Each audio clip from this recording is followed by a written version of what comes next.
कि प्रभु हैं, हमारी देखभाल करेंगे, ये जो भाव हम रखते हैं, भगवान के पूर्ण रूप से शरणागत होते हैं, तो भगवान वैसे ही रेसिप्रोकेट करते हैं।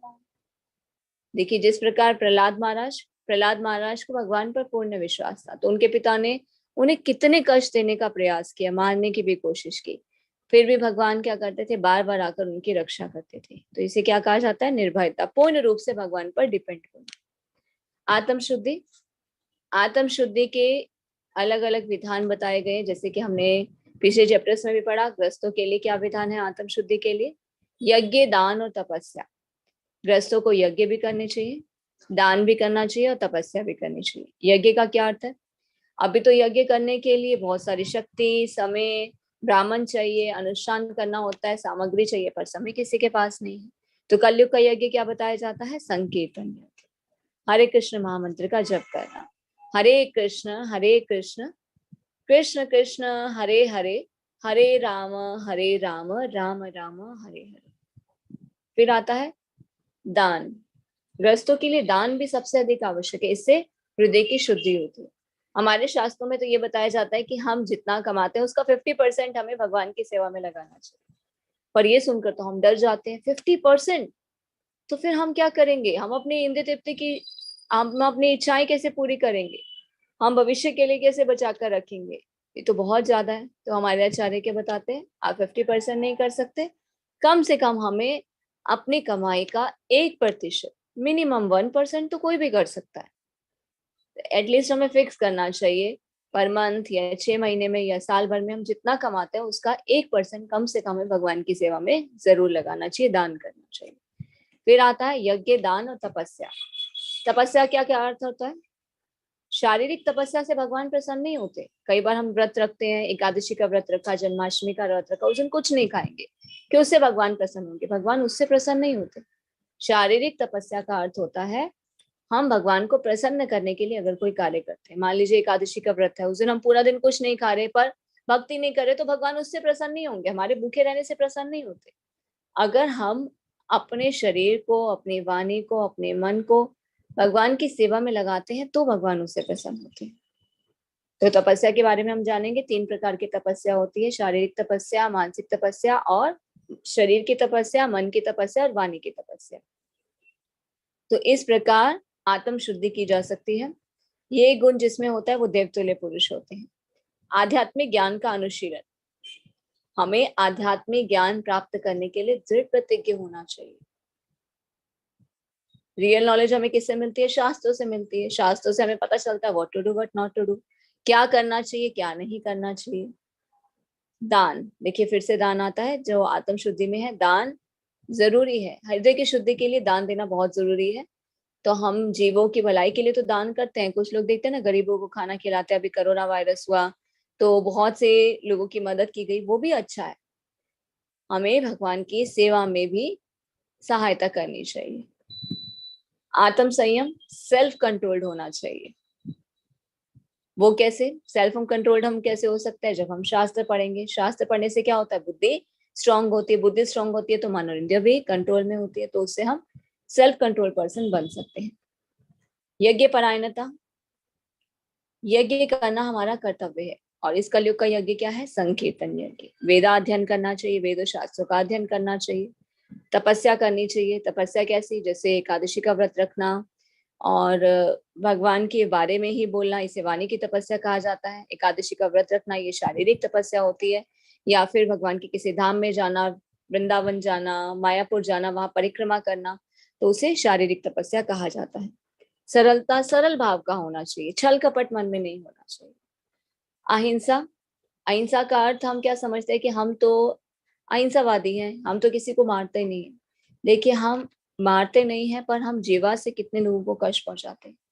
तो अगर हम भक्ति नहीं कर रहे, शास्त्रों का अनुशीलन नहीं कर रहे हैं, तो हम हिंसा ही कर रहे हैं एक तरह से। तो हम अहिंसावादी कैसे हो सकते हैं, जब हम शास्त्रों का अध्ययन करें। सत्यता, हमें सत्य बोलना चाहिए, पर सत्य भी देखकर बोलना चाहिए। सत्य कई बार क्या होता है ना, हम पढ़ते हैं कि भगवत गीता में बताया गया, भगवान ने बोला कि सत्य जो बोलते हैं उनमें वो दैवी गुण वाले होते हैं और वही मुझे प्राप्त करते हैं। तो हम तो अब कभी झूठ नहीं बोलेंगे। चोर आता है, चोर पूछता है कि आपके घर का सामान कहाँ पड़ा है, हम ये सोचेंगे अरे याद आएगा भगवत गीता में पढ़ा था कि सत्य बोलना चाहिए, हम उसे बोलेंगे कि वहां पढ़ा। तो देख कर बोलना चाहिए, समय की स्थिति के अनुसार। अगर कहीं झूठ बोलने की आवश्यकता पड़ती है, स्थिति के अनुसार हमें इतनी बुद्धि तो भगवान ने दी है कि कब कहाँ क्या बोलना चाहिए। क्रोध विहीनता, क्रोध नहीं करना चाहिए, क्योंकि क्रोध क्या है, नरक का द्वार होता है। क्रोध करने से क्या होता है, बुद्धि का नाश होता है और हमारा पतन हो जाता है। क्रोध क्यों आता है, जब हमारी किसी वस्तु के प्रति आसक्ति होती है, वो हमें नहीं मिलती, तो हमें क्रोध आता है। तो हमें किसी भी विषय वस्तु के प्रति आसक्ति, अटैचमेंट ज्यादा नहीं होना चाहिए, क्योंकि अटैचमेंट होती है तभी हमारी इच्छाएं अनकंट्रोल्ड होती है और वो गुस्से का कारण बनती है। कहते हैं एक्सपेक्टेशंस आप जितनी रखोगे या फिर डिजायर्स आपकी जितनी होंगी वो कंप्लीट नहीं होंगी, तो फिर क्या होगा, आपको क्रोध आएगा। फिर आता है त्याग। त्याग का क्या अर्थ होता है, त्याग का अर्थ होता है भक्ति जीवन के जो अनुकूल है उन चीजों को ग्रहण करना चाहिए, जो प्रतिकूल है उनको त्याग कर देना चाहिए। शांति, हर कोई जीवन में क्या चाहता है, हमें शांति मिले। तो शांति का फॉर्मूला हमने क्या जाना, पीस फॉर्मूला, भोक्ताराम यज्ञ तपसाम 5.29 भगवान के कहते हैं जो मुझे यज्ञों का स्वामी, देवताओं का स्वामी मानता है, जो ये जानता है कि मैं ही सबका परम हितैषी परम मित्र हूँ, वही शांति लाभ को प्राप्त करता है। छिद्रान्वेषण में अरुचि, समस्त जीवों पर करुणा, हमें सभी जीवों पर दया का भाव रखना चाहिए। सुख और दुख में, मान अपमान में हमेशा संभाव रहते हुए, बिना विचलित हुए भक्ति जीवन में आगे बढ़ना चाहिए। लोभ विहीनता, भद्रता, लज्जा, हमें लोभ की भावना नहीं होना चाहिए। हमें अपने कर्मों के अनुसार जो मिलता है उसमें संतुष्ट रहने का प्रयास करना चाहिए। अपनी डिजायर्स को पूरा करने के लिए दूसरों के धन को, भूमि को नहीं हड़पना चाहिए। भद्रता, सज्जन पुरुष की भांति होना चाहिए, कोई सम्मान दे ना दे, हमें हर चीज में संभाव रहना चाहिए। लज्जा, गलत कार्य करने से पहले हमें संकोच करना चाहिए, लज्जा आनी चाहिए कि हम गलत कार्य कर रहे हैं, नहीं ये तो अनुकूल नहीं है और भगवान साक्षी है, हमें देख रहे हैं, हमें कोई भी गलत कार्य नहीं करना चाहिए। संकल्प, दृढ़ संकल्प के साथ हमें सभी कार्य करना चाहिए। जैसे हम संकल्प लेते हैं कि हम भक्ति जीवन में आगे बढ़ेंगे, श्रवण करेंगे, कीर्तन करेंगे, 4 नियमों का पालन करेंगे।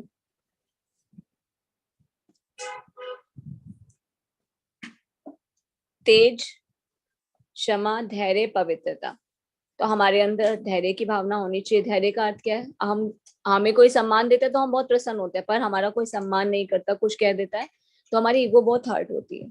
तो हमें धैर्यवान होना चाहिए और कोशिश करनी चाहिए कि अगर छोटी छोटी चीजों को हम हृदय पे ना लाकर क्षमा की भावना हमारे अंदर होनी चाहिए। पवित्रता का अर्थ होता है cleanliness, internal cleanliness, external cleanliness. 2 प्रकार की होती है।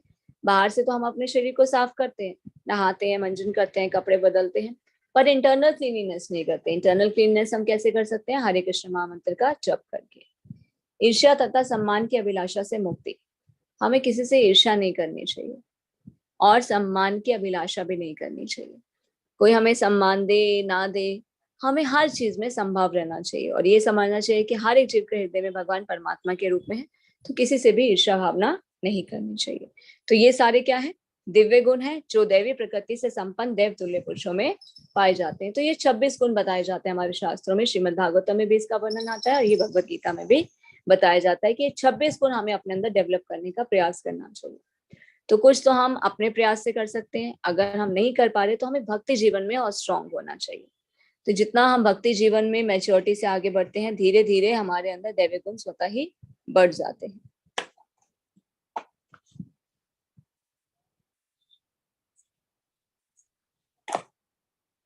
तो पहले 3 श्लोक जो है 16.1 से 3 में भगवान ने क्या बताया, सिर्फ दैवी गुण के बारे में, और आगे सब आसुरी गुण के बारे में भगवान बताएंगे। 16.4, हे पृथापुत्र, दंभ, दर्प, अभिमान, क्रोध, कठोरता, अज्ञान, ये सारे आसुरी स्वभाव वालों के गुण हैं। दंभ का क्या अर्थ होता है, अहंकार करना। दर्प का क्या अर्थ होता है, घमंड करना। अभिमान का क्या अर्थ होता है, गर्व होना। क्रोध का क्या अर्थ होता है, गुस्सा आना। कठोरता, निष्ठुर होना। अज्ञानता, ये सारे क्या है, आश्रय स्वभाव वालों के गुण हैं। तो ये क्या है, नर्क के द्वार है। किसी को शिक्षा के प्रति भी अधिकार, दर्प होता है, किसी को शिक्षा का होता है, किसी को पैसे का होता है, किसी को शरीर की सुंदरता का होता है। कई बार लोग क्या चाहते हैं कि उन्हीं की पूजा, उनका सम्मान करें, चाहे वो सम्मान के योग्य नहीं हो, फिर भी लोगों के अंदर क्या होती है, ये अहंकार की भावना होती है। छोटी छोटी बातों पर गुस्सा हो जाते हैं, किसी के साथ पोलाइटली नहीं बोलते, खरी खोटी किसी को सुनाते हैं। उन्हें ये नहीं पता क्या करना चाहिए क्या नहीं करना चाहिए। ये क्या है, अज्ञानता। तो अपनी इच्छा अनुसार सनकवश ये सारे कार्य करते हैं। तो ये सारे क्या है, आसुरी गुण है। तो ये आश्रय गुण बच्चा अपनी माता के गर्भ से ही लेकर आता है। तो जैसे जैसे वो बढ़ते हैं बच्चे, वैसे वैसे ही अशुभ गुण प्रकट होते हैं। तो दिव्य गुण मोक्ष के लिए अनुकूल है, आश्रय गुण बंधन दिलाने के लिए है। हे पांडु पुत्र, तुम चिंता मत करो, क्योंकि तुम दिव्य गुणों से युक्त होकर जन्मे हो। तो अर्जुन क्या कह रहे थे, मैं तो आश्रय प्रवृत्ति की स्वभाव मेरे में आ रहा है, मैं तो असुर हूँ, कि मेरे अंदर ऐसे भाव आ रहे हैं कि मुझे इनका वध कर देना चाहिए। और भगवान क्या कहते हैं कि क्षत्रिय हो तुम, क्षत्रिय होने के नाते तुम्हारा तो कर्तव्य युद्ध करना, तुम कर्तव्य के पद से विमुख हो रहे हो, ये आसुरी स्वभाव है। तुम तो जन्म से ही दैवी गुणों से युक्त होकर जन्मे हो। अगर तुम क्षत्रिय होने के कारण अपना कर्तव्य नहीं निभाते हो तो तुम्हारे अंदर ये आसुरी स्वभाव होंगे। नहीं तो अगर क्षत्रिय किसी जीव की हत्या करता है असामाजिकता को अंत करने के लिए, तो वो आसुरी स्वभाव नहीं है। तुम तो जन्म ही देवी गुणों से युक्त हो। तो देवी गुण क्या करते हैं, मोक्ष के अनुकूल होते हैं, और जो आश्रय गुण होते हैं वो बंधन दिलाने के कारण होते हैं। हे पितापुत्र, इस संसार में सृजित प्राणी दो प्रकार के हैं, दैवी तथा आश्रय। मैं पहले ही विस्तार से तुम्हें दैवी गुण बतला चुका हूं, मुझसे आश्रय गुणों के विषय में सुनो। तो पहला जो हमने 16.1 से 3 तक किया था, उसमें भगवान क्या बताते हैं, दैवी गुण बताते हैं। अब भगवान आगे क्या बताएंगे, आश्रय गुणों के विषय में बताएंगे। जो असुर है, वे ये नहीं जानते कि क्या करना चाहिए क्या नहीं करना चाहिए। उनमें ना तो पवित्रता होती है, ना ही उचित आचरण होता है, और ना ही सत्य पाया जाता है। तो जो आसुरी स्वभाव के होते हैं उन्हें पता ही नहीं क्या करना चाहिए क्या नहीं करना चाहिए। ना तो उनमें पवित्रता होती है, अभी हम देख रहे हैं ना, लोगों को पता ही नहीं है, शराब पीना, सिगरेट पीना, नॉनवेज खाना, उन्हें क्या लगता है ये लाइफस्टाइल है, ये हमारा स्टैंडर्ड है। ज्ञान ही नहीं है, अज्ञानता है, उचित आचरण नहीं है।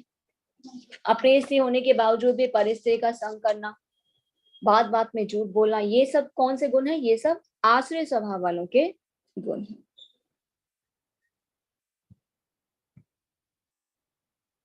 वे कहते हैं कि यह जगत मिथ्या है, उसका कोई आधार नहीं है, इसका नियमन किसी ईश्वर द्वारा नहीं होता।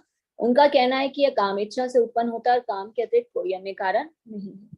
तो आसी लोग क्या कहते हैं, ये जगत क्या है, ये तो माया जाल है, ये सृष्टि अपने आप ही उत्पन्न हो गई है। अभी हम देखते हैं ना, साइंटिस्ट क्या कहते हैं, big bang theory, black hole, ये सृष्टि कैसे आई, अपने आप स्वतः ही सृष्टि की रचना हो गई। अरे हमारे शास्त्र तो बताते हैं कि सृष्टि की रचना क्यों हुई, कैसे हुई, किसने की। भगवद गीता में ये जान पाते हैं कि भगवान ने सृष्टि की रचना की। हम जैसे विरोधी आत्माओं के लिए भगवान ने सृष्टि की रचना की, भगवान ने सृष्टि की उत्पत्ति का और पालन और संहार का कारण है। पर जो आश्रय प्रवृत्ति के होते हैं वो भगवान को विरोध करते हैं, वो कहते हैं कि ये माया है, ये इल्यूजन है, स्वतः ही ये सब हो जाता है। उनका कहना है कि ये काम इच्छा से उत्पन्न होता है और काम के अतिरिक्त कोई अन्य कारण नहीं है।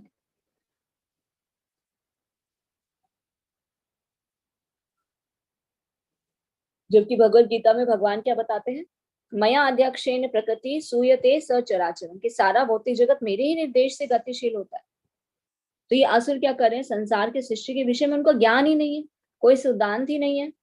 कभी कोई व्याख्या करते हैं, कभी कोई व्याख्या करते हैं। जबकि भगवत गीता में तो भागवत में भगवान स्वयं बताते हैं कि मैं इस सृष्टि का नियामक। ऐसे निष्कर्मों का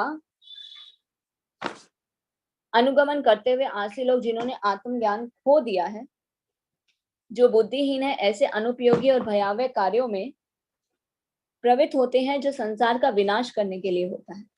तो आलसी प्रवृत्ति के लोग क्या है, ज्ञान नहीं है, ज्ञान न होने के कारण क्या करते हैं, आत्मज्ञान को खो देते हैं। तो अपने ज्ञान को और अपनी शक्ति को कहाँ लगाते हैं, गलत कार्यों में लगाते। अभी हम देख रहे हैं ना, जैसे एग्जाम्पल के तौर पे देखें, रूस और यूक्रेन का युद्ध हो रहा है, तो उसके पीछे मोटो क्या है, अज्ञानता। ये मेरा राज्य है, ये मेरा देश है, ये एक सोच की वजह से वो क्या कर रहे हैं, बुद्धिहीन, समय शक्ति का भी अपव्यय कर रहे हैं, भयावह स्थिति उत्पन्न हो गई है, कितने लोग उसमें मर गए हैं, संसार का विनाश करने के लिए तैयार है। तो ऐसे लोग कौन से होते हैं, कम बुद्धि वाले होते हैं, उन्हें ज्ञान ही नहीं। वो क्या करना चाहते हैं, भौतिक जगत का ज्यादा से ज्यादा भोग करना चाहते हैं। ये देश मेरा, वो देश मेरा, ये राज्य मेरा। तो उसके चक्कर में क्या हो रहा है, बुद्धिहीनता के कारण आत्मज्ञान खो दिया है और गलत कार्य में प्रवृत्त हो रहे हैं, जिससे संसार का विनाश हो रहा है। तो किसी भी क्षण युद्ध हो जाता है। परमाणु हथियार है, विनाश लीला, कितना हम न्यूज में पढ़ते हैं ना, न्यूक्लियर वॉर शुरू हो जाएगा। तो ये सब भी हम कहते हैं कि अभी हमने टेक्नोलॉजी को इतना बढ़ा लिया, हम बहुत उन्नत हो गए। ये क्या उन्नत हुए, जितने आविष्कार किए, परमाणु हथियार है, ये सब और क्या करे, ये विनाश के कारण बनते जा रहे हैं। कभी न संतुष्ट होने वाले काम का आश्रय लेकर गर्व के मद एवं मिथ्या प्रतिष्ठा में डूबे हुए आसी लोग इस तरह मोहग्रस्त होकर सदैव क्षण भंगुर वस्तुओं के द्वारा अपवित्र कर्म का व्रत लिए रहते हैं। तो ये आसी प्रवृत्ति के लोग क्या होते हैं, कभी भी संतुष्ट नहीं होते। संतुष्टि प्राप्त करने के लिए क्या करते हैं, गलत कार्य करते हैं। किन नियमों को तोड़ते हैं, पराई स्त्री का संग करना, जुआ खेलना, शराब पीना, नॉनवेज खाना। लोग ये सब कार्य क्यों कर रहे हैं, संतुष्टि चाहिए, सेटिस्फेक्शन चाहिए। सेटिस्फेक्शन है ही नहीं, मिल ही नहीं रहा, मिल भी नहीं सकता। क्यों नहीं मिल सकता, जब तक हम अपनी इंद्रियों को भगवान की सेवा में नहीं लगाते हैं, जब तक हमें स्पिरिचुअली हम सेटिस्फाइड नहीं होते, तब तक हमें सेटिस्फेक्शन मिल ही नहीं सकता। जब तक हम आध्यात्मिक जीवन में उन्नत नहीं होते, हम सेटिस्फाइड हो ही नहीं सकते। और लोग क्या करें, सेटिस्फेक्शन के लिए अननेचुरल वेज को अपना रहे हैं। तो वो ऐसे लोग क्या करते हैं, इस तरह से मोहग्रस्त होकर सदैव क्षण भंगुर वस्तुओं के द्वारा अपवित्र कर्म करने का व्रत लिए रहते हैं। तो ऐसे लोग क्या करते हैं, शराब पीना, स्त्रियों का संग करना, दूध कीड़ा, जुआ खेलना, मांसाहार खेलना, ऐसे गलत कार्यों में वो लिप्त होते हैं। आज से व्यक्ति सोचता है, आज मेरे पास इतना धन है, अपनी योजनाओं से मैं और धन कमाऊंगा, इस समय मेरे पास इतना है, किंतु भविष्य में बढ़कर और अधिक हो जाएगा। वह मेरा शत्रु है, मैंने उसे मार दिया है, अन्य शत्रु भी मार दिए जाएंगे। मैं सभी वस्तुओं का स्वामी हूँ, मैं भोगता हूँ, मैं सिद्ध, शक्तिमान तथा सुखी हूँ, मैं सबसे धनी व्यक्ति हूँ, मेरे आसपास मेरे कुलीन संबंधी हैं, कोई अन्य मेरे समान शक्तिमान तथा सुखी नहीं है। मैं यज्ञ करूंगा, दान दूंगा, इस तरह आनंद मनाऊंगा। इस प्रकार ऐसे व्यक्ति अज्ञानवश मोहग्रस्त होते रहते हैं। तो आसु प्रवृत्ति के लोग क्या समझते हैं, मैं ही सबसे सर्वश्रेष्ठ हूँ, मैं धन कमाऊंगा, मैं राज्य का भोग करूंगा। बहुत सारे एग्जाम्पल्स हैं हमारे शास्त्रों में, जैसे कि हिरण्यकश्यप अपने आप को भगवान मानता था, कंस अपने आप को सर्वश्रेष्ठ मानता था कि मैं उसका भी वध कर दूंगा, मेरा कोई वध नहीं कर सकता। रावण क्या था, रावण के बारे में बताया जाता है कि रावण ऐसा कुछ करना चाहते थे कि बिना कोई वैदिक अनुष्ठान किए स्वर्ग तक पहुंच सकता है, ऐसी सीढ़ियां वो बनाना चाहते थे। तो ऐसे ही जो आलसी व्यक्ति के लोग होते हैं, वो क्या समझते हैं कि मैं ही भोगता हूँ, मैं ही स्वामी हूँ, मैं ही शक्तिमान हूँ, मुझसे अधिक शक्तिमान कोई है ही नहीं। तो वो क्या करता है, इसी मदता के में चूर रहता है, वो अपने आप को सर्वश्रेष्ठ समझता हुआ अज्ञानवश मोहग्रस्त रहता है। तो ये कौन से गुण होते हैं, आश्रय स्वभाव वालों के गुण होते हैं। इस प्रकार अनेक चिंताओं से उद्विग्न होकर मोह जाल में बंद कर वे इंद्रिय भोग में अत्यधिक आसक्त हो जाते हैं और नरक में गिरते हैं।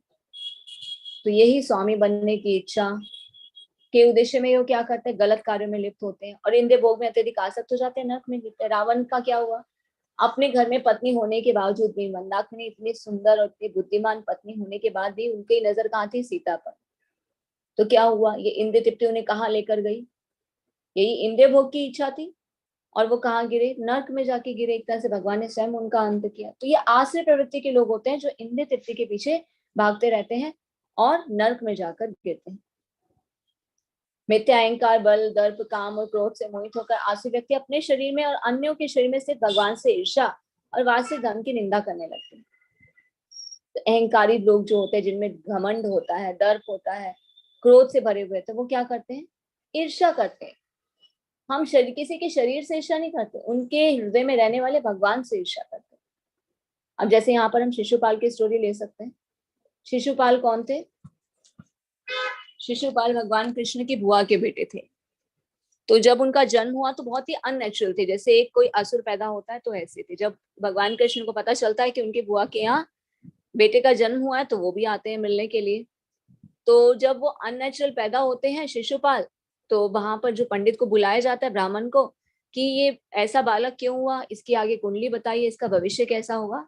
तो वो क्या बताते हैं कि ये इसके जो एक्स्ट्रा हाथ हैं और चेहरा जो है अजीब सा है, आंख थी माथे के ऊपर, तो अननेचुरल सा जो ये असुर जैसा लग रहा है, ये जिसके हाथों में आकर एकदम नॉर्मल एक शिशु जैसा हो जाएगा, सामान्य बालक जैसा हो जाएगा, वो इसका वध करेगा। अब भगवान कृष्ण वहां पर आते हैं, जब उन्हें अपनी गोद में लेते हैं शिशुपाल को, तो एकदम नेचुरल हो जाता है, सामान्य बालक जैसा होता है, जो असुर जैसा दिख रहा होता है। तो ये क्लियर वहां पे हो जाता है कि भगवान कृष्ण ही उनका वध करेंगे। अब जो उनकी बुआ होती है वो थोड़ा सा घबरा भी जाती है और अपने भतीजे से प्रार्थना भी करती हैं कि तुम इसका वध मत करना, ये तो तुम्हारा भाई है। तो भगवान कृष्ण बोलते हैं ठीक है बुआ, मैं इसका वध नहीं करूंगा, मैं इसकी 100 गलतियों को माफ करूंगा, अगर इसने इसके बाद कोई गलती की तो फिर मैं इसे क्षमा नहीं करूंगा। तो उनकी बुआ क्या बोलते हैं, ठीक है ये कोई भी गलती नहीं करे। तो शिशुपाल जो होते हैं जन्म से ही भगवान कृष्ण से ईर्ष्या रखते हैं। तो इसके पीछे भी एक और स्टोरी है, वो हम आपको इसके बाद बताएंगे कि शिशुपाल कौन थे। एक्चुअल में ये भगवान की लीलाएं थी। हम कई बार क्या करते हैं, रावण से ईर्ष्या करते हैं, हमारी दृष्टि की होती है अरे ये तो राक्षस था, ये तो बहुत ही बुरा था, शिशुपाल भी बहुत बुरा था।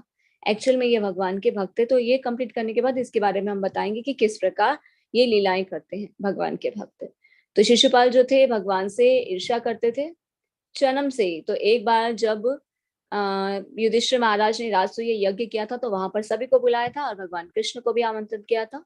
और भगवान कृष्ण को स्पेशल एक आसन दिया गया था, उन्हें बिठाया वहां पर, उनके चरण धोए, उन्हें भोग अर्पित किया। तो ये सब देखकर जो शिशुपाल था भरी सभा में बैठे बैठे बहुत ही क्रोधित हो रहा था, बहुत जलन हो रही थी कि कृष्ण को इतना सम्मान क्यों दिया जा रहा है। तो भरी सभा में बैठे बैठे वो भगवान कृष्ण को गालियां देना शुरू कर देते। सबके मना करने के बावजूद भी शिशुपाल 1 2 3 4 लगातार गालियां देते ही रहते हैं।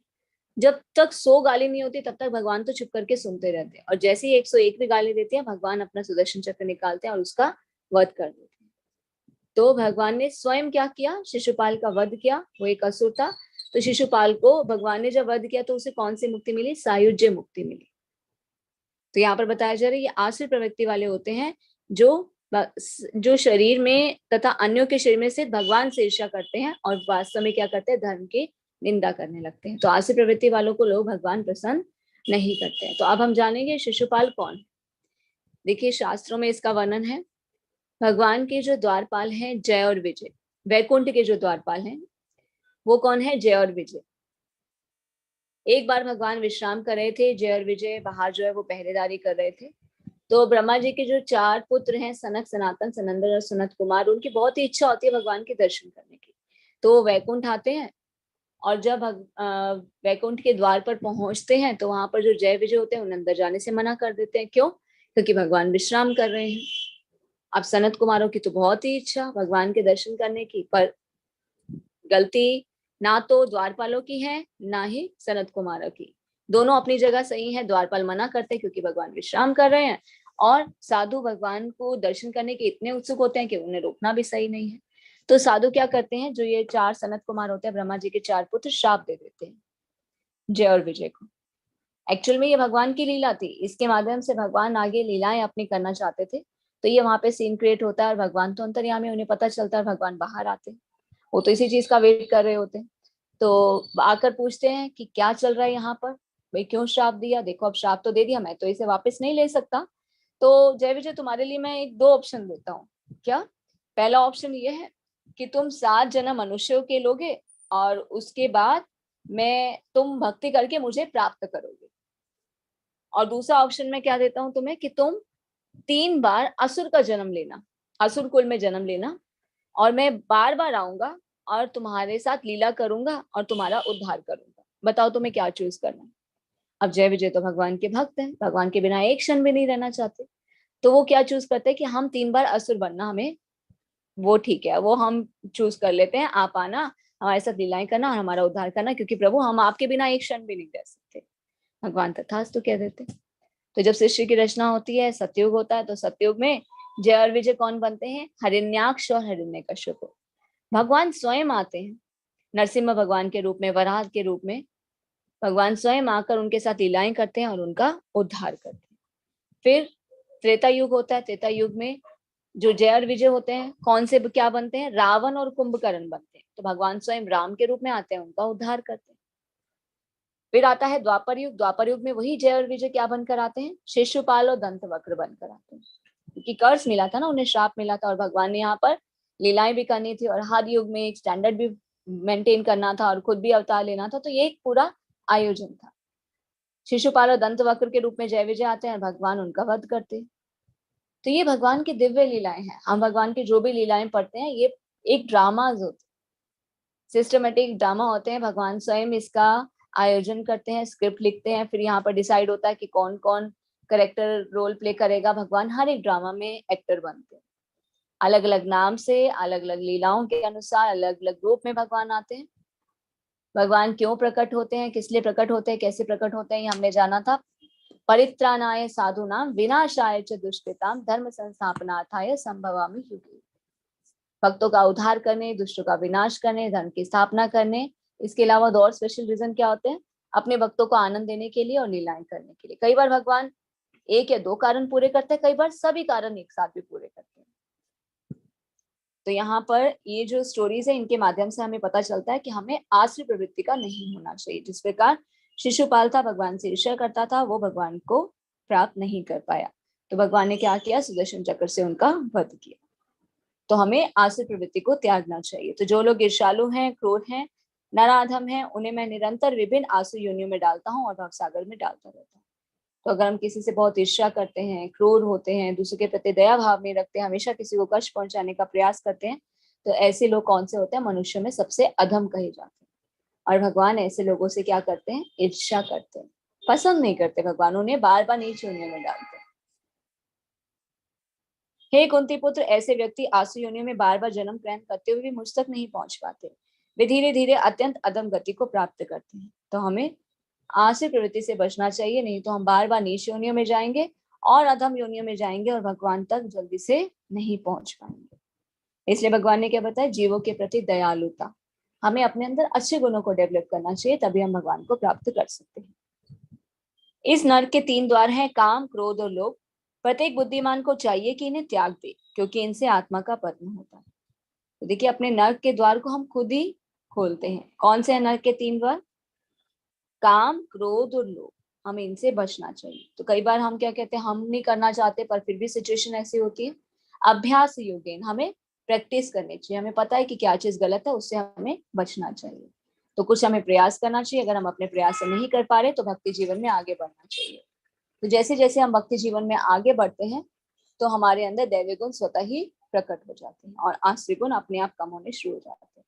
देखिए, कई बार क्या होता है ना, बैड क्वालिटीज को हम कम करने का प्रयास करते हैं पर नहीं कर पाते। इसलिए क्या सलाह दी जाती है कि अपने अंदर अच्छे गुणों को आप बढ़ा दें, तो बुरे जो गुण होंगे अपने आप कम हो जाएंगे। अच्छी चीजें हमें करना चाहिए, अच्छी चीजों में इन्वॉल्व होना चाहिए, अच्छे लोगों के साथ समय व्यतीत करना चाहिए, अच्छी किताबें पढ़नी चाहिए, अच्छे कार्य करने का प्रयास करना चाहिए। तो अपने आप जो बुरी आदतें हैं वो धीरे धीरे छूट जाती हैं। हे कुंती पुत्र, जो व्यक्ति इन तीनों नरक द्वारों से बच पाता है वह आत्म साक्षात्कार के लिए कल्याणकारी कर्म करता है और इस प्रकार क्रमशः परम गति को प्राप्त करता है। तो हमें सबसे पहले शास्त्रों का अध्ययन करना चाहिए। जब हम शास्त्र पढ़ते हैं तो हमारी बुद्धि स्ट्रांग होती है, हमें ज्ञान प्राप्त होता है, हमें चीजें सही सही रूप में दिखाई देती है, हमें क्या करना चाहिए क्या नहीं करना चाहिए। तो फिर हम क्या कर पाते हैं? अपने मन और इंद्रियों पर भी कंट्रोल कर पाते हैं और अपने जीवन को एक सही दिशा में लेकर जाते हैं। ज्ञान प्राप्त होगा तो हमें पता चलेगा। अब हम भगवद गीता पढ़े तो कितना कुछ हमें पता चला कि हम शरीर नहीं है, आत्मा है, आत्मा की क्या स्थिति है, हमारे जीवन का उद्देश्य क्या है, भगवान को हम कैसे प्राप्त कर सकते हैं, हमें अपने अंदर अच्छे गुणों को डेवलप करना चाहिए। तो ये ज्ञान जब होता है तभी हम अपने अंदर चेंजेस लेकर आ पाते हैं। तो हमें ज्यादा से ज्यादा शास्त्रों का अध्ययन करना चाहिए। भगवद गीता और भागवतम के हैं प्रमाणिक शास्त्र है, स्वयं भगवान द्वारा कहे गए हैं। तो हमें इन्हीं के माध्यम से अपने जीवन को चलाना चाहिए। तो हम इस जीवन में भी आनंद का भोग कर सकते हैं और आने वाले जीवन को भी आनंद में बना सकते हैं और जन्म मृत्यु के चक्र को तोड़कर गोलोक वृंदावन भगवान के धाम भगवत धाम पहुंच सकते हैं। तो जो शास्त्रों के आदेशों की अवहेलना करता है, मनमाने ढंग से कार्य करता है, उसे ना तो सिद्धि, ना सुख, ना ही परम गति की प्राप्ति होती। देखिए, अगर हम कुछ समय पहले जाए ना तो देखा जाता था कि इतना क्राइम नहीं होता था, इतने गलत कार्य नहीं होते थे, लोग बुरी आदतों में लिप्त नहीं होते थे, इतना कोई जुआ नहीं खेलता था, शराब नहीं पीता था, परिस्त्री संग नहीं होता था। तो ये सब चीजें अभी क्यों बढ़ गई? उसके पीछे का कारण क्या है? ज्ञान, रियल एजुकेशन नहीं मिल रही है, रियल नॉलेज हमें नहीं मिल रही है, शास्त्र कोई नहीं पढ़ रहा है। पहले गुरुकुल सिस्टम होता था तो क्या होता था? शास्त्र पढ़ाए जाते थे, तो शास्त्र जो पढ़ लेता था उसे सभी ज्ञान हो जाता था, तो ये गलत कार्य कोई करता ही नहीं था। अभी शास्त्र तो छोड़िए, स्कूल की एजुकेशन क्या रह गई है? ये एजुकेशन, मॉडर्न एजुकेशन जो अंग्रेजों ने लाई, कैसे लाई? पहले गुरुकुल सिस्टम था, अंग्रेज जब आए तो इंडिया में क्या देखा, यहाँ पे तो हमें इन्हें गुलाम बनाना है, पर इन्हें गुलाम तो हम बना ही नहीं सकते। क्यों? क्योंकि इनकी जो सभ्यता है, संस्कृति, वो बहुत स्ट्रांग है, बहुत ही मूल्यवान है, ये गुलाम बन ही नहीं सकते। तो उन्होंने सबसे पहले क्या किया, हमारी एजुकेशन को खत्म किया, मॉडर्न एजुकेशन लेकर। अभी हम देखते हैं ना बच्चों को क्या मिल रहा है, स्कूल जाते हैं, हम खुद भी गए, हमने क्या सीखा, पढ़ते हैं बच्चे, मार्क्स लेकर आते हैं, नेक्स्ट क्लास में अपग्रेड हो जाते हैं, सिर्फ सर्टिफिकेट और अपग्रेडेशन ही है, कोई रियल नॉलेज तो नहीं मिल रही है। इतना पढ़ने के बाद भी डिप्रेशन रहता है, मोटिवेशन नहीं रहता, फिर भी सुसाइड जैसी स्थिति होती है। तो ये क्या है, ज्ञान की कमी, संपूर्ण ज्ञान हमें नहीं मिलता। संपूर्ण ज्ञान हमें किससे मिलता है, शास्त्र से मिलता है। जो शास्त्र पढ़ेगा उसे ज्ञान होगा, वो गलतियां करने से भी बचेगा। तो जो शास्त्रों की अवहेलना करते हैं, मनमाने ढंग से कार्य करते हैं, उन्हें ना तो सुख मिलता है, ना सिद्धि, ना ही परम गति की प्राप्ति होती है। अतः मनुष्य को चाहिए कि शास्त्रों के विधान के अनुसार क्या कर्तव्य है और क्या अकर्तव्य है, उसे विधि विधानों को जानकर कर्म करना चाहिए, जिससे वे क्रमशः ऊपर उठ सके। तो हमें शास्त्र पढ़ने चाहिए, शास्त्र पढ़ने से हमें पता चलता है what to do what not to do, क्या करना चाहिए क्या नहीं करना चाहिए। तो हम सही कर्म कर पाएंगे, जिससे हम क्रमशः ऊपर उठ पाएंगे, दिव्य सिद्धि को प्राप्त कर पाएंगे। शास्त्र में वे 4 मुख्य दोष नहीं पाए जाते जो बद्ध जीव में होते हैं। ये है अपूर्ण इंद्रियां, कपटता, त्रुटि करना, मोहग्रस्त। इन चारों दोषों के कारण बद्धजीव विधि विधान बनाने के लिए अयोग्य होता है। अतः विधि विधान जिनका उल्लेख शास्त्र में होता है, जो इन दोषों से परे होते हैं, सभी बड़े बड़े महात्माओं, आचार्यों, महापुरुषों द्वारा बिना किसी परिवर्तन के स्वीकार कर लिए जाते हैं। शास्त्र के नियमों का पालन के बिना कोई भी सिद्धि प्राप्त नहीं कर सकता। अतएव जो शास्त्र के तात्पर्य को वास्तव में समझता है, वह भाग्यशाली माना जाता है।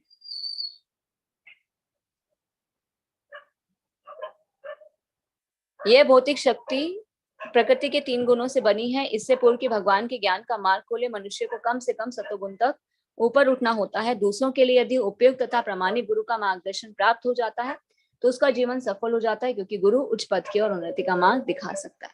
तो यहाँ पर क्या बताया जा रहा है, हमारे शास्त्रों की महत्ता। जो शास्त्र के नियमों का पालन करते हैं, नियमित रूप से शास्त्रों का अध्ययन करते हैं, वो गलतियां करने से बचते हैं, क्योंकि शास्त्र हमें बताते हैं कि क्या सही है और क्या गलत है। हमारे बड़े बड़े जो महात्मा हैं, आचार्य हैं, महापुरुषों ने शास्त्रों को स्वीकार किया और बिना किसी परिवर्तन के स्वीकार किया, क्योंकि हमारे शास्त्र क्या है, प्रामाणिक शास्त्र, स्वयं भगवान द्वारा दिया गया निर्देश है। तो हमें इसे अपने जीवन में उतारना चाहिए। तो अगर कोई शास्त्र के नियमों का पालन नहीं करता है, तो वो कोई भी सिद्धि प्राप्त नहीं कर सकता। और जो शास्त्रों को समझ पाता है, वही भाग्यशाली जीव होता है। कोनो भाग्यवान जीव गुरु कृष्ण प्रसादे पाए भक्ति लता भी। शास्त्रों के माध्यम से हमें पता चलता है, भक्ति योग के द्वारा ही हम भगवान को प्राप्त कर सकते हैं। जिस पर भगवान की कृपा होती है, कोई भाग्यवान जीव होता है, जो भगवान, जिसका भगवान में विश्वास होता है, श्रद्धा होती है, और भगवान को प्राप्त करने के लिए वो प्रयास करता है। आप जैसे लोग अपना इतना मूल्यवान समय निकालकर भगवत गीता को समझने का, सुनने का प्रयास कर रहे हैं, ताकि आप भगवान के साथ टूटे हुए संबंध को जोड़ सके, ज्ञान प्राप्त कर सके। तो आप सभी कौन है, कोनो भाग्यवान जीव। हर कोई भगवान को जानने का प्रयास नहीं करता। इस समाज में हम देखें तो लोग किस में लगे हुए हैं, इंद्र तृप्ति के लिए लगे हुए हैं। आप यहाँ पर आकर भगवत गीता को सुन रहे हैं, इस समय में आप कुछ भी कर सकते थे, मूवी देखने जा सकते थे, फ्रेंड्स के साथ टाइम स्पेंड कर सकते थे, पर आपने अपने समय को कहाँ इन्वेस्ट किया, ज्ञान प्राप्त करने के लिए। क्योंकि आप सभी पर भगवान की कृपा है। आप सभी कौन है, भाग्यवान जीव है, क्योंकि भगवान की कृपा से ही कोई भगवान को जानने का प्रयास कर सकता है। तो भौतिक शक्ति के जो है 3 गुण है। अगर कोई इन 3 गुणों से ऊपर उठ सकता है, वो कैसे, भगवान के जो शरणागत होता है। जब हम इस भौतिक जगत में आते हैं, तो प्रकृति के 3 गुणों से बन जाते हैं, सत्वगुण, रजोगुण और तमोगुण। हमें देखना चाहिए कि हम कौन से गुण में है। तो एटलीस्ट कम से कम हमें सत्वगुण में आना चाहिए, क्योंकि सत्वगुणी व्यक्ति बहुत जल्दी शुद्ध सत्वगुण में आ सकता है। तो हमें भगवान को भोग ऑफर करके खाना चाहिए, पूर्ण रूप से भगवान के शरणागत होना चाहिए, शास्त्रों का अध्ययन करना चाहिए, अपने कर्म अच्छे से करते हुए, कर्म के फल को भगवान को समर्पित करते हुए भक्ति करनी चाहिए। और अगर हमें उचित गुरु का मार्गदर्शन प्राप्त हो जाता है, तो जीवन सफल हो जाता है। तो इसका मतलब ये नहीं है कि हम पहले गुरु ढूंढने जाए, ये शास्त्र और भगवान ही हमारे गुरु हैं। तो अभी हमें क्या करना है, सिर्फ शास्त्रों को पढ़ना है और भगवान के दिशा निर्देश को समझने का प्रयास करना है। तो इस प्रकार भगवत गीता के 16वें अध्याय का भक्ति वेदांत तात्पर्य पूर्ण हुआ। हरे कृष्ण। तो आज के अध्याय में हमने जाना दैवी गुण कौन से होते हैं, आसुरी गुण कौन से होते हैं, और किस प्रकार हमें अपने अंदर आसुरी गुणों को कम करना चाहिए। कुछ तो हम अपने प्रयास से कर सकते हैं, और नहीं तो हमें भक्ति करनी चाहिए। जब हम भक्ति करते हैं, तो हमारे अंदर दैवी गुण स्वतः ही प्रकट हो जाते हैं। तो हमें नियमित रूप से शास्त्रों का अध्ययन करना चाहिए। अगर किसी का कोई भी प्रश्न है तो वो चैट बॉक्स में भी ड्रॉप कर सकते हैं या फिर हैंड रेज भी कर सकते हैं।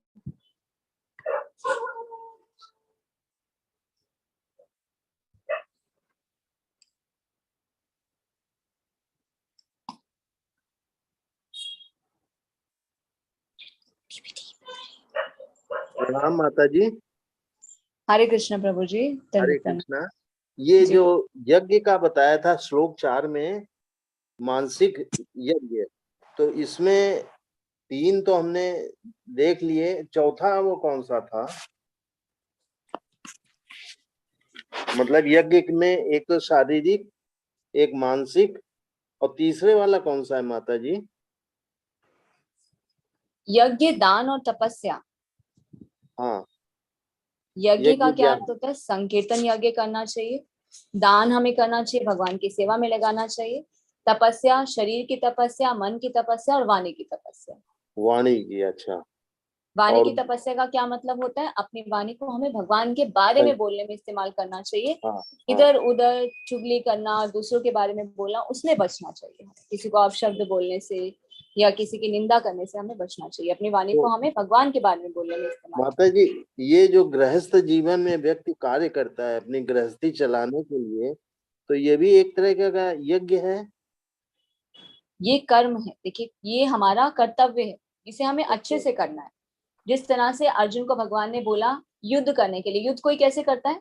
पूरी हाँ, तैयारी के साथ। उसी प्रकार से अगर हम व्यस्त जीवन में हैं तो उसे हाँ, भी हमें एक युद्ध समझकर बहुत अच्छे से करना है। ये कर्म करना भी अच्छा, हमारा कर्तव्य है, ये भी भगवान की सेवा ही है। हाँ। और परिवार के माता जी, सदस्यों का ध्यान रखना, सबकी जिम्मेदारियां अच्छे से पूरी करना, सबके साथ जी प्रेम भाव से रहना।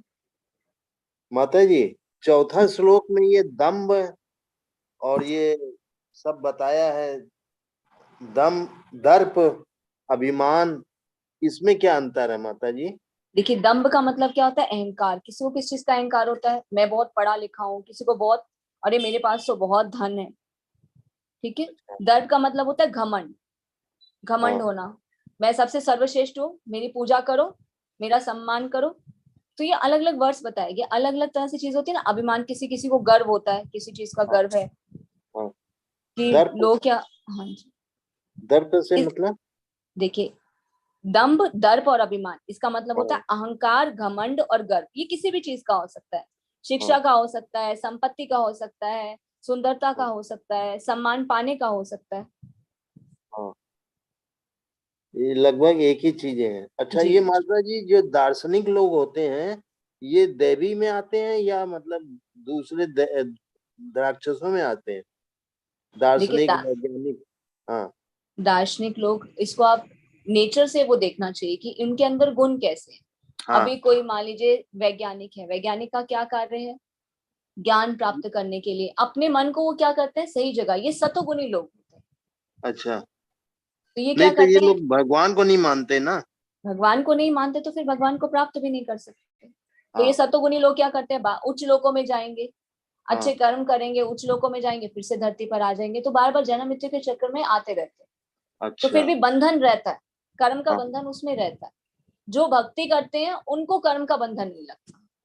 हाँ, हाँ। तो ये मतलब देवतुल्य लोगों से नीचे कैटेगरी में रहेंगे, है कि नहीं? हाँ। और आसुरी लोगों से ऊपर में रहेंगे। तो सतोगुणी से शुद्ध सतोगुण में आना इजी है, तो इसलिए क्या कहते हैं भगवान? कम से कम हमें हमें सतोगुण तक तो ऊपर उठना चाहिए।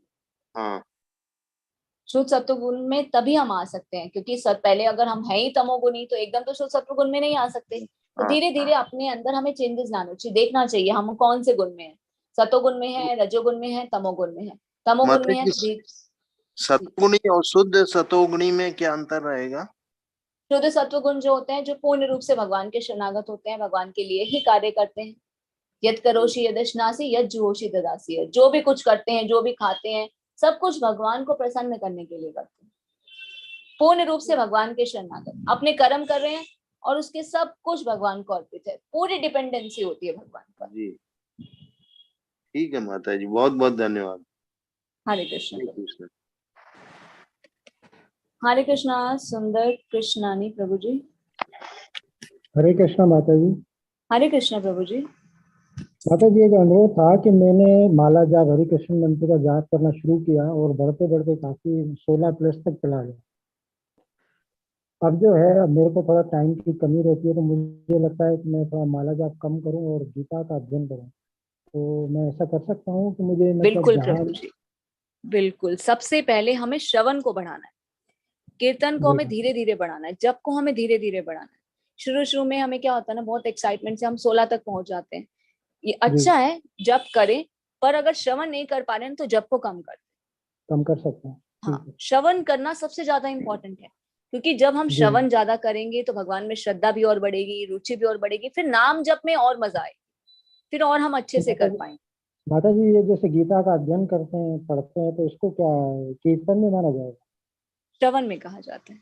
श्रवण में कहा जाता है। भगवत गीता को पढ़े सुने, किसी भी शास्त्र को पढ़ना भी और सुनना भी, वो श्रवण में और ही आता। हम श्रवण का मतलब क्या समझते हैं? सुनना। सुनना ही नहीं, सुनना। अगर हम पढ़ भी रहे हैं तो वो भी श्रवण में ही आता है। अच्छा, वो श्रवण में आता है।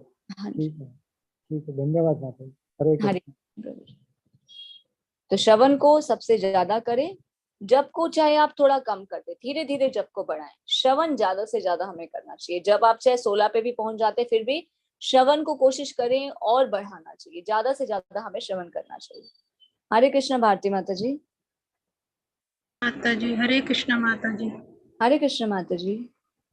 माता जी ये पूछ रहे हैं कि जैसे हम क्रोध आ जाता है कभी कभी छोटी छोटी बातों पे, तो हम लोग वो आसुरी में आ जाएगा।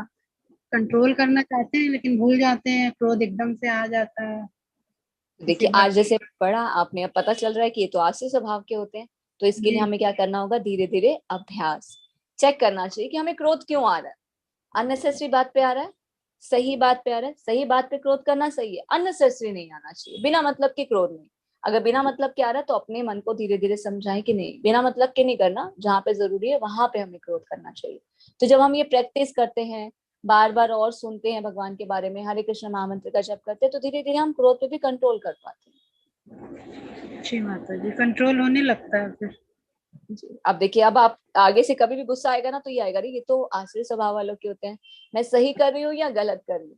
तो वहां से आप खुद ही सीखना शुरू हो जाएगा ये। तो अपने आप रेक्टिफिकेशन होना स्टार्ट हो जाता है। अच्छा ठीक है। हरे हरे कृष्ण। हरे कृष्ण। देखिए, क्रोध आने के मोस्ट ऑफ कारण क्या होते हैं? पहला जो होता है, क्या? आसक्ति, अटैचमेंट, किसी चीज के प्रति अटैचमेंट। कुछ चाहिए, किसी कुछ चाहिए हमें, वो हमारी इच्छा पूरी नहीं हो रही तो भी क्रोध आता है। कई बार हम किसी से एक्सपेक्टेशंस रखते हैं और वो एक्सपेक्टेशंस पूरी नहीं होती हैं तो भी हमें क्रोध आता है। तो हमें चेक करना चाहिए कि क्या हम सही बात पे कर रहे हैं या गलत बात पे कर रहे हैं। अननेसेसरी कर रहे हैं तो बचना चाहिए। नहीं माता जी, जैसे कोई गलत बोल देता है तब बहुत तेज क्रोध आ जाता है, गलत बात सुनकर। ये बात है। सिचुएशन को देख के हम कर सकते हैं, धीरे धीरे अपने आप को और पोलाइट और कंट्रोल करने का प्रयास करें। श्रवण तो कुछ करें, कीर्तन करें, हरे कृष्ण महामंत्र का जप करें, अपने आप भगवान समृद्धि शायद। देंगे। नहीं, अभी नहीं करना गुस्सा, वो अपने आप मुख से बुलवाएंगे नहीं कुछ भी। अच्छा, नहीं माता जी, जैसे कोई गलत बात बोल रहा है तो उसको बोलने दें हम। नहीं नहीं माता जी, समझाना चाहिए। देखिए, गलत, अगर किसी के साथ अन्याय करना पाप है तो अन्याय सहना भी पाप है। तो कई बार क्या होता है, हमारी इस चीज का फायदा भी उठाते हैं लोग। तो सिचुएशन को देखना चाहिए। जी अननेसेसरी, वही बोला ना, अननेसेसरी नहीं करना, बिना मतलब के नहीं करना। सही बात पर क्रोध हो रहा है तो वो ठीक है। अब जैसे कई बार है, माताएं, बच्चे क्या करते हैं, गलती करते हैं, कहते हैं अरे नहीं हमने तो पढ़ा क्रोध नहीं करना चाहिए, बच्चे कोई भी गलती करे करने दो, बच्चे ही तो है। ऐसे तो बच्चे जिद्दी भी हो जाएंगे, बच्चों को तो ये सही गलत की पहचान भी नहीं होगी। यशोदा जी मैया ने भी तो क्रोध किया था। किस तरह जी से क्रोध किया था? कान्हा के कान पकड़े थे, छड़ी दिखाई थी। तो क्रोध हमें खाली दिखाने के लिए करना चाहिए कि हाँ, जी अगर कुछ गलत हो रहा है तो वहां पे उस किसी चीज को ठीक करने के लिए हमें क्रोध करना चाहिए। जी माता जी, ठीक। हरे कृष्ण। धन्यवाद। हरे कृष्ण। हरे कृष्ण माता जी। हरे कृष्ण माता जी, प्रणाम जी। माता जी, चैट बॉक्स में भी प्रभु जी ने प्रश्न डाला। हाँ जी। माता जी, उन्होंने कहा है कि प्रणाम माता जी, हम अक्सर जीवन में आसुरी गुण वाले व्यक्ति काफी दिखते हैं, परंतु वे अपना जीवन को आराम से या फिर कामयाबी से जी रहे हैं, ऐसा क्यों? देखिए, अगर हमें दिखता है कोई आसुरी प्रवृत्ति का है, अगर कोई कामयाब है, कई बार हम देखते हैं ना, मन में बहुत आता है कि बुरे लोगों के साथ तो अच्छा हो रहा होता है, ये क्यों है, ये तो बड़ी गलत काम करते हैं, इतने आसुर प्रवृत्ति के हैं फिर भी इतने संतुष्ट हैं, जीवन में सफल भी हैं। तो ये उनके पहले के कर्मों के फल होते हैं। देखिए जैसे कैसे होता है ना, पहले के समय में क्या होती थी, गेहूं की टंकी होती थी, गेहूं को स्टोर करके रखते थे।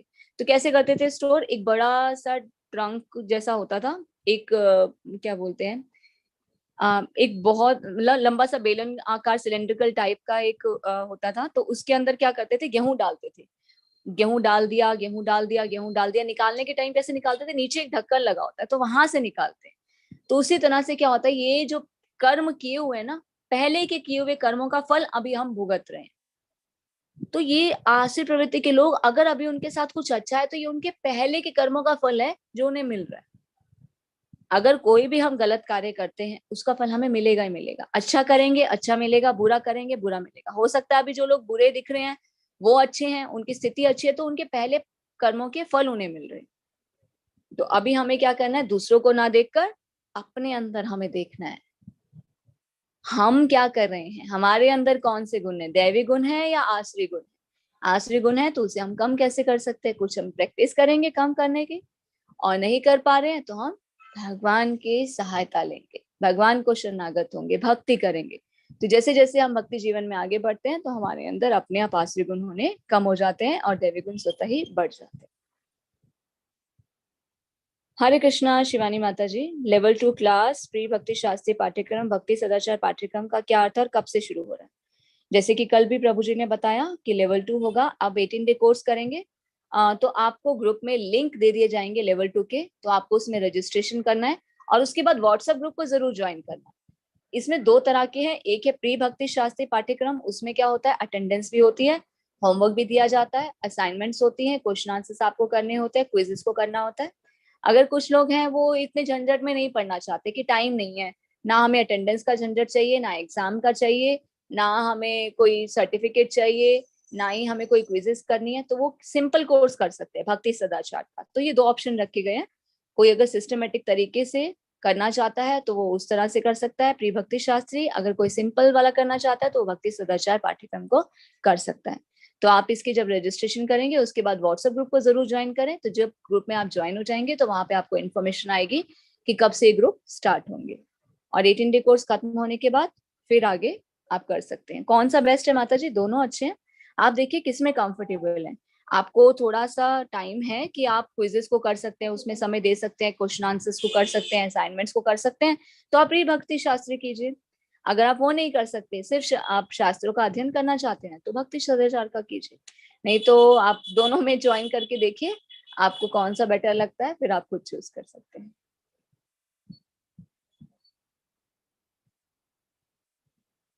और ये अवधि कितनी रहेगी, 4 महीने की अवधि रहेगी।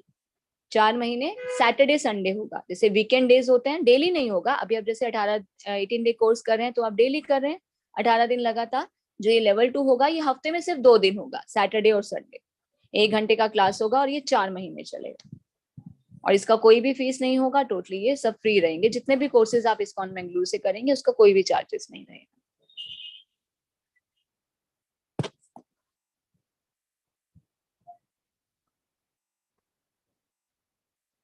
अगर और भी आप लोगों को कोई क्वेश्चन रिक्वायरमेंट्स होती हैं तो आप जिस भी ग्रुप में हैं तो एडमिन से भी आप कंफर्म कर सकते हैं और अपने क्वेश्चंस को वहां पूछ सकते हैं। हरे कृष्णा नीलेश प्रभु जी।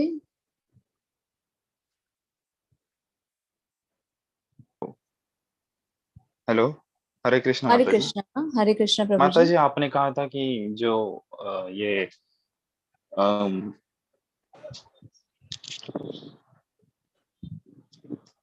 गुरुकुल में जो शिक्षा लेते हैं माता जी, उनमें जी जो गुण और संस्कार होते हैं वो बहुत स्ट्रांग होते हैं। तो दुर्योधन और दुशासन उन्होंने भी तो वही पे शिक्षा ली थी, तो इतना बदलाव क्यों उनमें? देखिए, हम बार बार एक चीज और भी बताते हैं कि जो भी लीलाएं हैं, दुर्योधन दुशासन कोई नॉर्मल नहीं थे। अब हम रावण के बारे में पढ़ते हैं, हमने क्या जाना, रावण तो अभी तक हमें क्या पता था, दुष्ट था, रावण तो एक राक्षस था। पर हमने शास्त्रों के माध्यम से क्या जाना, ये रावण भी कौन था, भगवान के भक्त थे। तो दुर्योधन दुशासन ये भी भगवान के परम भक्त हैं, सिर्फ भगवान की लीलाओं में वो पार्टिसिपेट करने के लिए आए थे। और ये चीज वहां पर दिखाई थी कि कोई कैसी प्रवृत्ति का होता है तो उसका क्या रिजल्ट होता है। दुर्योधन की क्या मनोस्थिति थी, वो सब कुछ हड़पना चाहता था, अपने भाइयों को कुछ देना नहीं चाहता था, तो उसके साथ कैसा हुआ। दुशासन ने गलत कार्य किया, उसके साथ कैसा हुआ। तो वो एक ड्रामा थे, उसके थ्रू भगवान बताना चाहते थे। तो उसको हम उससे नहीं देख सकते कि वो एक गुरुकुल में पढ़े थे तो उनकी स्थिति स्ट्रांग क्यों नहीं थी। वो तो सिर्फ एक ड्रामा है। मतलब पहले से ही स्क्रिप्टेड था ये। हाँ जी, वो पहले से जो भी भगवान की लीलाएं हैं किसी भी युग की, वो पहले से स्क्रिप्टेड होती है। और जो उसमें पार्टिसिपेट करते हैं वो कोई नॉर्मल नहीं होते, वो भगवान के भक्त होते हैं। भगवान के धाम से आते हैं, अपनी अपनी लीलाएं करते हैं और पार्टिसिपेट करके जब लीला खत्म हो जाती है सब अपने अपने धाम में वापस लौट जाते हैं। धन्यवाद। अब जैसे स्क्रीन पे हमें कोई ड्रामा में दिख रहा होता है, विलन दिख रहा होता है, पर एक्चुअल लाइफ में वो विलन नहीं होता। उसी तरह से भगवान की लीलाओं में जितने भी कैरेक्टर्स है ना, कोई भी विलन नहीं है। चाहे वो रावण है, चाहे वो दुर्योधन है, चाहे वो कुंभकर्ण है, ये भगवान के परम भक्त है। सिर्फ लीलाएं एक ड्रामा करने के लिए आते हैं। धन्यवाद। हरे कृष्ण। हरे कृष्ण प्रभु जी। हरे कृष्ण विदुषी माता जी।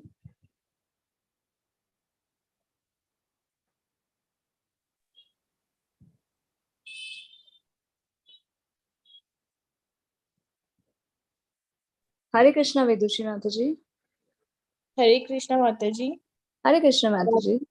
हरे कृष्णा। माता जी, ये पीपल के वृक्ष का क्या महत्व है भगवत गीता में? देखिए, वृक्षों का महत्व है, जैसे पीपल है, तुलसी है, तुलसी नहीं, पौधे को सिर्फ तो पीपल हाँ का जी। इसमें अलग हाँ अलग जी। जगह बताया जाता है। जैसे आप कलयुगी लोग, कलयुगी नहीं कह सकते, कर्मकांडी लोग पीपल के वृक्ष की पूजा करते हैं। तो देखिए क्या होता है ना माता जी, ये क्या बताया जा रहा है हमारे शास्त्रों में, जो भक्ति करते हैं उनको कुछ भी देखने की सोचने की आवश्यकता नहीं है, वो सिर्फ भक्ति करें। बाकी जो कर्मकांडी लोग हैं ना, उनको शास्त्रों के अनुसार विधि विधानों का पालन करना होता है। जल की पूजा, पीपल के पेड़ की पूजा, ये सब चीजें, इन सब चीजों में अपना टाइम को डाइवर्ट करना होता है, क्योंकि वो डायरेक्ट भगवान को सर्विस नहीं कर रहे हैं। तो अलग अलग देवता, अलग अलग रेसिप्रोकेशन सबके साथ जिससे हम ले रहे हैं उनको देना, और ये पूजा विधि विधान करना, वो सब करना होता है। अगर आप इन सब चीजों से हटना चाहते हैं, बहुत ज्यादा नहीं चाहिए कि इसकी पूजा करें नहीं करें, वो देवी देवता की करें नहीं करें, ये यज्ञ करें नहीं करें, वो मंत्र करें नहीं करें, तो इन सब चीजों से बचने के लिए सबसे एक इजी वे क्या है, भक्ति करना। जो भक्ति करते हैं ना, उन्हें अलग से कुछ भी करने की आवश्यकता नहीं होती। फिर आप चाहे पीपल की पूजा करें नहीं करें, किसी देवी देवता की पूजा करें नहीं करें, सिर्फ आप भक्ति करें, भगवान को सर्व करें, तो उन सब का फल भी आपको स्वतः ही मिल जाता है। तो ये नहीं होगा कि आपने कुछ नहीं किया। जी ठीक है माता जी, धन्यवाद। हरे कृष्ण माता जी। हरे कृष्ण।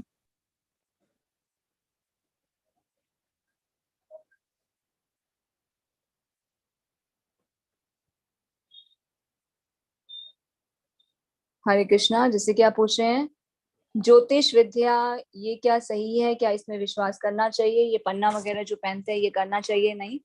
देखिए, अगर आप भक्ति कर रहे हैं तो आपको कुछ नहीं करना, कोई यज्ञ नहीं करना, कोई पूजा नहीं करनी, कोई और जो है जैसे ग्रह शांति है, पन्ना धारण करना, इन सब चीजों को कुछ भी करने की आवश्यकता नहीं। ये कर्मकांडी लोगों के लिए, जो लोग भक्ति नहीं करते उनको ये सब चीजें करनी चाहिए, और जो भक्ति करते हैं उन्हें कुछ नहीं करना, सिर्फ भगवान के शरणागत होना है, भगवान को नमस्कार करना है, हरे कृष्ण महामंत्र का जप करें, श्रवण करें, कीर्तन करें, सबसे इजी वे भगवान ने बता दिया। अगर आसान रास्ता हमें नहीं चुनना, मुश्किल रास्ता चुनना है, तो बहुत सारी चीजें करने के लिए, बहुत सारे देवी देवता है, बहुत सारे विधि विधान है, बहुत सारे यज्ञ हैं, बहुत सारे मंत्र हैं, बहुत सारे इल्यूजन है लाइफ में। फिर तो हम क्या होंगे, और कंफ्यूज हो जाएंगे। अब जैसे कुछ लोग हैं, सुबह सुबह उठकर क्या देखते हैं, हमारी राशि कौन सी है, आज हमारा दिन कैसा रहेगा। दिन हमारा जो रहता है वो हमारे खुद कर्मों के अनुसार रहता है। तो ये सब चीजें हमें ज्यादा नहीं फॉलो करनी चाहिए, देखना भी नहीं चाहिए इन सब चीजों पे। देखना चाहिए तो कहाँ देखना चाहिए, हमें अपने कर्म कैसे करने हैं, जैसा भगवान हमें बताते हैं हमें अपने कर्म करने चाहिए। हम अच्छे कर्म करेंगे तो उसका अच्छा फल मिलेगा, बुरे कर्म करेंगे तो बुरा फल मिलेगा। ये ना तो राशियों के प्रभाव में जाना चाहिए, ना ये पन्ना वगैरह धारण करना चाहिए, ना ही ये ग्रह शांति में ज्यादा जाना चाहिए। भक्ति करें। देखिए भगवान स्वयं क्या कहते हैं भगवत गीता में, कल हमने किया था ना, भगवान क्या कहते हैं, ये ग्रह भी जो अपने अपनी कक्षा में चक्कर लगाते हैं, ये भी मेरी शक्ति है। तो सब कुछ तो भगवान की शक्ति से ही हो रहा है। तो हम कौन से ग्रह नक्षत्र की शांति के लिए जाते हैं, क्या पूजा करने के लिए जाएंगे? अगर भगवान की पूजा करेंगे तो अपने हम सब कुछ प्रसन्न हो जाएंगे। अगर एक वृक्ष की जड़ में पानी डालते हैं तो पूरे वृक्ष को पोषण मिल जाता है। हम क्या करते हैं, जड़ में पानी न डाल के अगर पत्तों पे पानी डालेंगे तो क्या पौधे को पोषण मिलेगा? नहीं मिलेगा। हम वही तो कार्य करते हैं, भगवान को सर्व ना करके बाकी सब कुछ करते हैं, इसलिए ना कभी संतुष्ट होते हैं, ना जीवन में कभी सुखी होते हैं, और बहुत सारी कंफ्यूजन, असमंजस भी बने रहते हैं। तो हमें क्या करना है? वृक्ष की जड़ में पानी डालना। अगर हम भगवान को प्रसन्न करते हैं, भगवान स्वयं कहते हैं कि जो मेरी पूजा करता है उसे अलग से कुछ भी करने की कोई भी आवश्यकता नहीं है, सभी देवी देवता, सभी कर्मों के फल उसे स्वतः ही मिल जाते। तो हमें क्या करना है? सिर्फ डायरेक्ट भगवान की पूजा और सर्विस करनी है, सेवा करनी है, और इन सब चीजों से हमें बचना है। ये सब चीजें कर्मकांडी लोगों के लिए, जो भक्ति नहीं करते उन्हें करना जरूरी भी है। भगवान ने खुद बताया था कि जो मेरी भक्ति नहीं करता उसे शास्त्र के नियमों के विधि विधानों का पालन करना चाहिए, नहीं तो क्या होता है? देवी देवता नाराज हो जाते हैं, फिर उनका दंड हमें भुगतना पड़ता है। अब एक को कर रहे हैं प्रसन्न, दूसरे को नहीं करे तो दूसरा नाराज हो जाएगा। तो फिर ये बहुत चक्कर रहता है। अगर हम इन सब चक्करों से बचना चाहते हैं, इजी वे चाहते हैं, तो सिर्फ भक्ति कीजिए, डिवोशनल सर्विस, इजी वे भगवान ने बताया, बाकी choice is yours. Bhagavad Gita के अंत में भगवान स्वयं बताते हैं कि मैंने सब कुछ ज्ञान आपको दे दिया, अब चॉइस इज योर्स। अब आपके ऊपर डिपेंड करता है कि आप क्या करना चाहते हैं, आप मेरी बात मानना चाहते हैं या नहीं मानना चाहते। हरे कृष्ण।